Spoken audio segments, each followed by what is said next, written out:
a beautiful woman, and another gut-gripping title from Medusa. This, the story of a barbarian queen pledged to revenge the massacre of her people. I'll be no man's slave and no man's whore. And if I can't kill them all by the gods, they'll know I've tried. Warlord sacked her village, violated her sister, took her most precious possession. I'm going to get it back.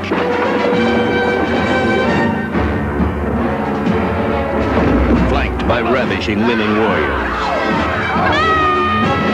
Burning with insatiable battle lust, this she-devil strikes back. As she thrusts herself to the threshold of ultimate evil.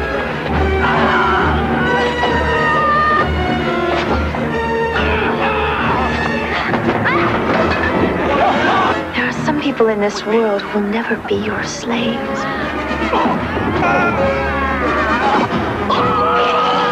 And I want her alive.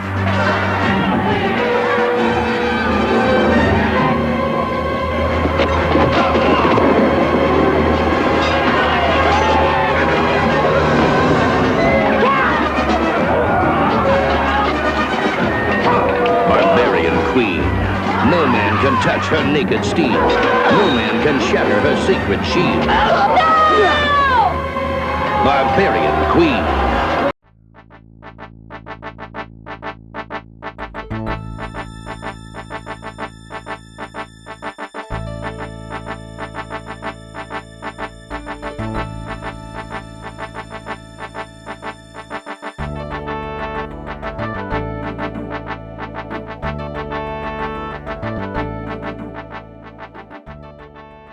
Hello and welcome to another episode of Drive-In Double Feature, where we do 2 movies a week every Tuesday and Thursday.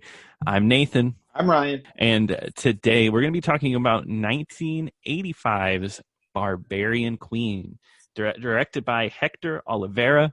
It's a Roger Corman production, filmed in Argentina. It's this is actually I will, because this is our first time doing a recommended movie on the podcast. My dad sent an email in, and I guess this is a movie he watched as a child. I don't know how you did that, Dad. But we'll get into it a little bit later. Thank you for the recommendation. We're always happy to do something that somebody wants to hear about. And did he like this movie? He said it had been so long that he doesn't remember. Okay. Yeah. So, well, I will get it out of the way. Barbarian Queen is not a good movie. It's not a good movie. I didn't like it at all. Yeah. And we can start to dig into that. This movie goes from 0 to 100 faster than maybe any movie we've done on the podcast yet. Trigger warning for this episode. There's a lot of rape in this movie. Like a lot of rape. Almost like every scene, I feel like there was a rape scene. It's so like sleazy. It's so gross. It's disgusting. I hated it. That's the intro of the movie. Literally, the intro of the movie is a woman in the woods, and then poorly dubbed guys show up, and they're like, "Oh, I'm gonna get you," and they rape her. When this movie started, and it started with a rape scene, I remember I said, "What the fuck, Nathan? Like why'd you pick this?" I mean, I didn't know. I didn't know what we were getting into. I was like, was Hotbox not enough for you? Here, I'll hop on the phone with my dad, and I'll get him in here. I'll make sure to ask him, because, like, man, it's just, I was not expecting that. It's just so sleazy. It's so sleazy. And I mean, okay, context is king, and I'm not justifying anything by any means, but I don't think sexual assault was taken as seriously as it is now back in the 80s. I mean, like, because like in, like back then it would be like, oh, well, just no big deal, this happens, and then the woman would be totally fine, have no psychological effects afterwards. Or like a comedy movie, like you said before, it would be like a punchline that a woman gets assaulted. Exactly. Unfortunately, for movies like this, especially from like Roger Corman, straight to video stuff, I feel like rape was just a tool just to show some boobs. It's like, okay, this is a plot device that can show us nudity. And it just really wasn't, as negative of a thing. And also they can get away with like, oh, but it's set in barbarian times. This is like this is old. So, it wasn't even that big of a deal back then. But still, to put it so much in your movie, I think is just kind of gross. It's a gross thing.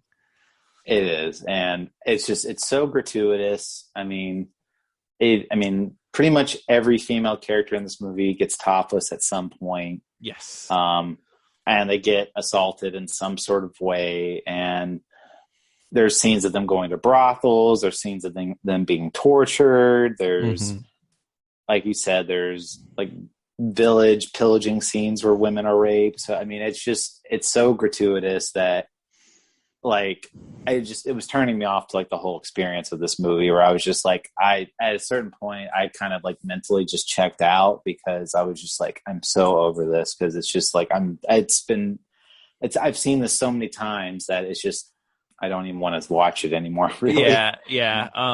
I want to quote, I wrote down a quote from Joe Bob Briggs, who's a famous like B-movie critic. He does like a show on drive-in movies. I used to love watching a show on TV when he was on TBS or TNT or whatever it was. Yeah. Unfortunately, Monster Vision, that was it. I never watched him in his prime, unfortunately. I only heard of him after the point. I think I was a little young for Joe Bob Briggs, but looking at him now, he seems like a really cool dude, especially with a quote like this. It's no Conan the Barbarian 2, but it's got what it takes, namely 46 breasts, 2 on the male lead. Oh, that's funny. 31 dead bodies, heads roll, heads spill, 3 gang rapes, women in chains, orgy slave girls sharing, 1 bird's nest bra, the diabolical garbanzo torture, sword foo, torch foo, thigh foo, and you have to see it to believe it. And that's this movie in a nutshell. Yeah, but that makes it sound like the movie's exciting, which it's not either. No, it's really not. Luckily, it does have the power of being a 70-minute movie. It's about an hour, 10 minutes. But there's a point. So getting into the movie, what happens right off the bat, the village gets pillaged, right? There's a main woman lead and a man, they're about to get married, and their marriage gets destroyed by this band of barbarians. And the whole group of women barbarians have to save the men who have been taken as slaves and to be gladiators in town. But in all of this is a lot of scenes where it's just showing breasts. It's a lot of scenes of like, there's action. It's fine, I guess. Like, they have to save a woman, and there's a whole part where a guy's about to rape the woman. Wow, what a surprise. And the lady shoots him with an arrow in the back. And, that's fine or whatever. Nothing really of note, I would say, though. No, and I mean, like, there are sword fights, like you said, there are actions, but it's filmed so boring, and it's pretty obvious that a lot of these like actors are really awkward with these swords. Like, I mean, there was not a whole lot of sword training going on, and it's really obvious at certain points. And it's just, like I said, the action scenes in are really boring. And it should have been a lot more exciting, but it wasn't. Yeah, I mean, to be honest, I don't know a lot about the sword and sorcery genre, which this was a big part of. I've seen part of Conan the Barbarian. I didn't really like it. I've seen Fire and Ice. Fire and Ice was awful. I haven't seen a lot of movies of this genre. Have you?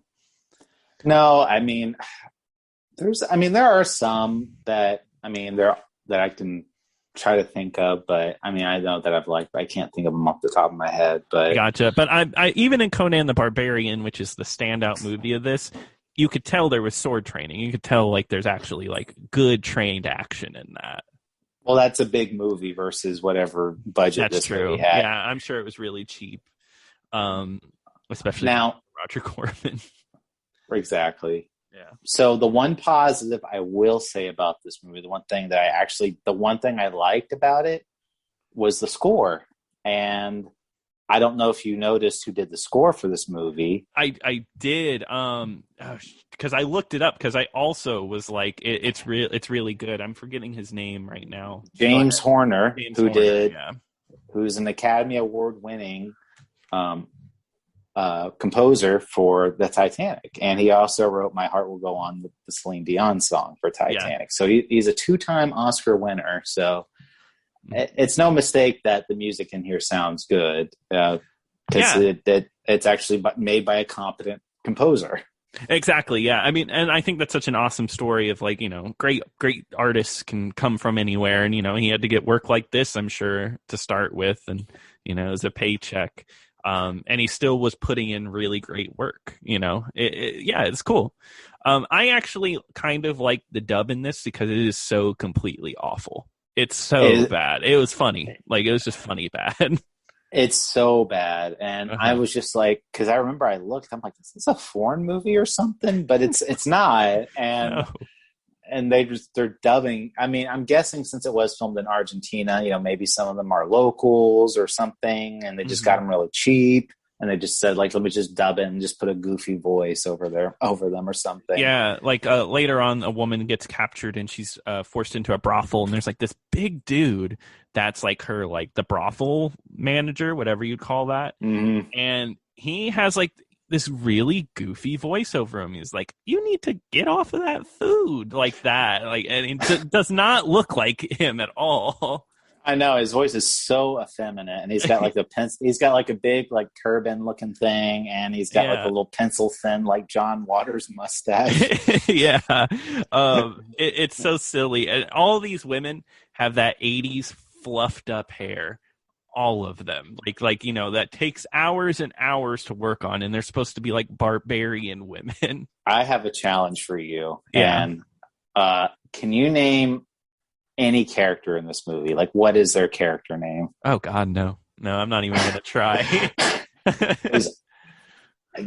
Okay, so that's probably like my biggest complaint about the movie is just these characters are so boring. Like, I couldn't tell you one personality trait about any of them, and they are all like, and it was 4 women, and you could have told me like what, like they could have said like, oh, that's the main character, or like that's the main character, or like the name of the main character, and I would have believed you, because it's just they have no distinct personality between them. No, they really don't. I guess I knew who the standout person was, and that's the blonde woman, Lana Carter. Oh yeah, and I knew she was the standout, but even then, her male counterpart, the dude she's supposed to marry, what a blank slate of a man. I didn't care about that guy. He was just like he just was there. He didn't care. No acting. When he showed up, and then he's trying to give like this big like passionate war speech, I remember, and it's just like, I don't care what you have to say, because you are of the good guys, you're the worst one. Yes, yeah, exactly.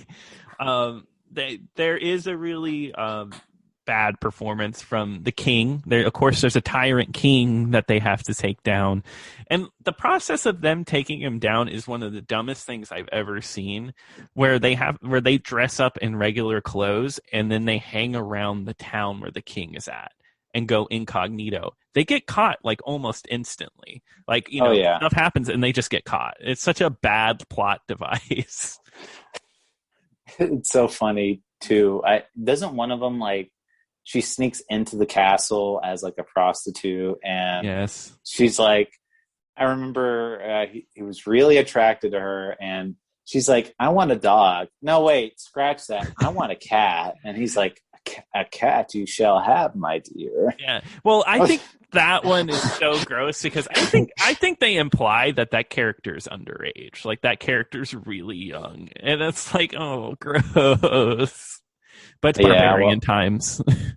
Well, luckily they don't do anything. Yeah, he doesn't do anything to her. They don't do anything with that. But they do capture Lana Clarkson, and probably the most iconic scene in this movie. She's on a torture rack, just like breasts out, and a guy is like torturing her, like this like nerdy scientist dude.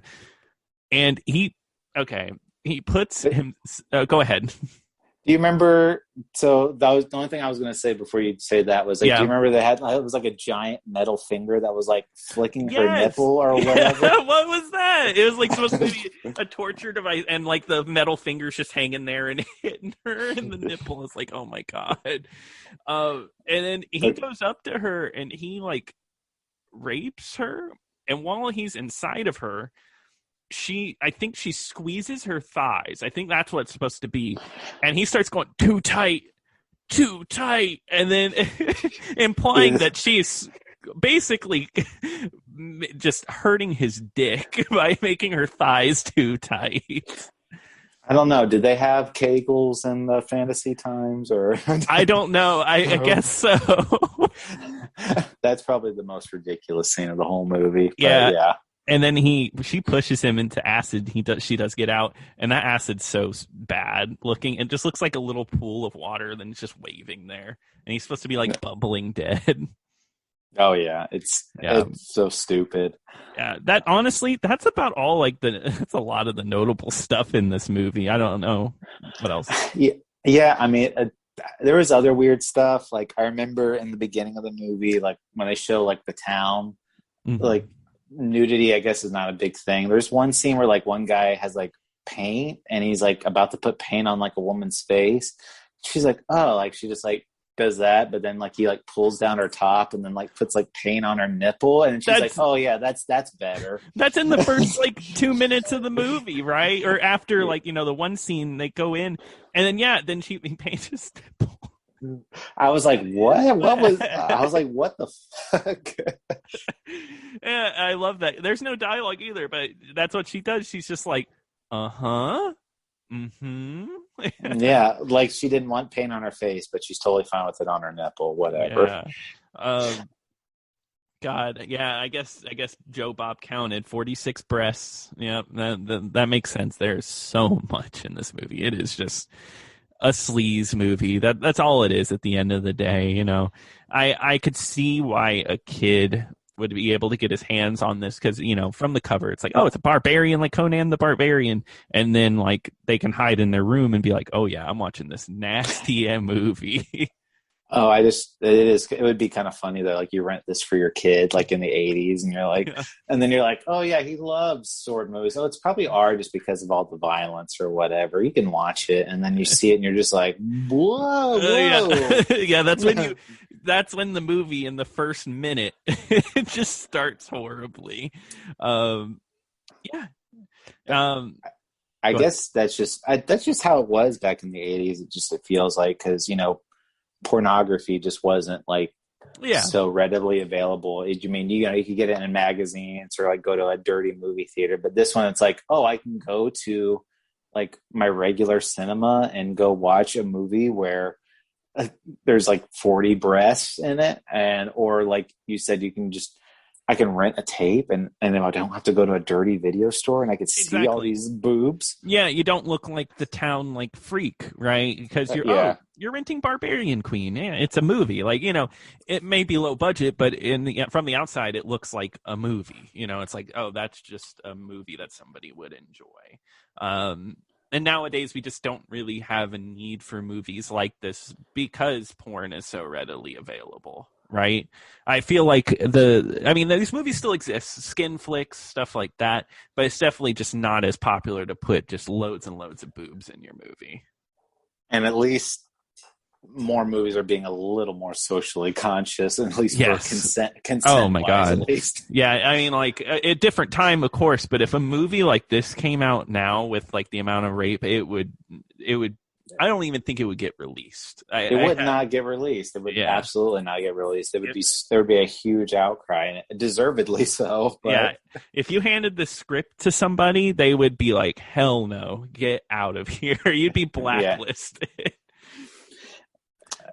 Roger Corman definitely would not have a career if he was actually active. Right? Today. Yeah. No. Yeah. His time is it's done. He did a lot for his time, and great guy. He won an honorary Oscar for what that man did. He launched a lot of careers, but man, not the best guy personally. No, Probably. yeah. He I mean, like, he seems like a decent dude, but, it's all about the money at the end of the day. And that's what he was. He was a businessman. He treated these movies as a business, like, what's going to make me money movie with full of, like, nudity and not much else, Yeah. Hey, he made Ron Howard's career, and that's all we can ask for. Yeah, exactly. And, what a legend. He birthed legends like Ron Howard. We get movies like Hillbilly Elegy. Wonderful guy. We wouldn't get movies like Solo. Oh. No. Why not? Oh, we would get whatever crap version of Solo was going to be made by those two dudes. I forget their names now. Phil Lord and Christopher Miller, yes. Yeah, that's right, yeah. But yeah, I think that's about it. I mean, like, I could go over the ending where it's like a dumb sword fight. Oh, I do want to say this movie, add it to the list of movies that end way, way abruptly that we do on this show.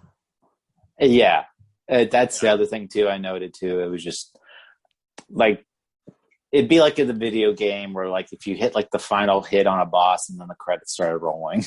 Yeah, that's what it was. Yeah, literally everyone smiles. They kill the king, and then everyone smiles, and it's over. Cue the music. I don't know why they did this back in the day. It just feels like they didn't know how to end a movie. It's just like, well, I mean, we're running out of budget here. Let's just end on a high note, kind of, and then we'll get out of here. You guys don't care about what they're gonna do. You don't care. I mean, they at least could have showed these two main characters getting married. I mean, that's what the whole thing was leading up to. Yeah, I don't. Yeah, that's the thing. Like, that seems more like a typical Hollywood ending, right? They kill the king, and oh, look, a beautiful wedding at the end of the movie.